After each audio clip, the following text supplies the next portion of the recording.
आर्यवर्धन की आंखों के सामने अचानक सब कुछ धुंधला पड़ जाता है जब वह देखता है कि अनु जमीन पर गिरती जा रही है।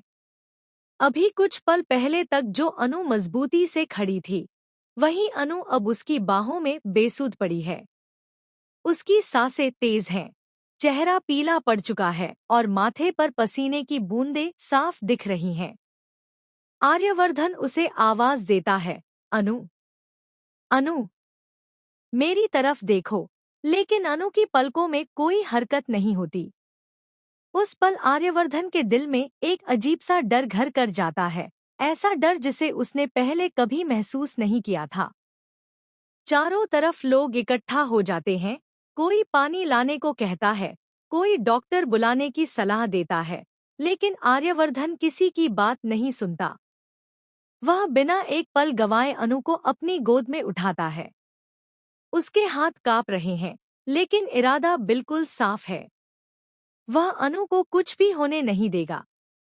उसकी आंखों में चिंता, डर और कहीं न कहीं गहरा लगाव साफ झलक रहा है, जिसे वह खुद भी अब तक समझ नहीं पाया है। आर्यवर्धन तेज कदमों से कार की तरफ बढ़ता है। रास्ते में अनु का सिर उसके कंधे से टिका होता है।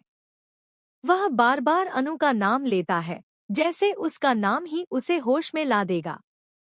कार स्टार्ट करते समय उसके हाथ कांपते हैं, लेकिन जैसे ही गाड़ी चलती है, उसकी आंखों में एक ही मकसद होता है, अस्पताल, और वो भी जल्दी से जल्दी।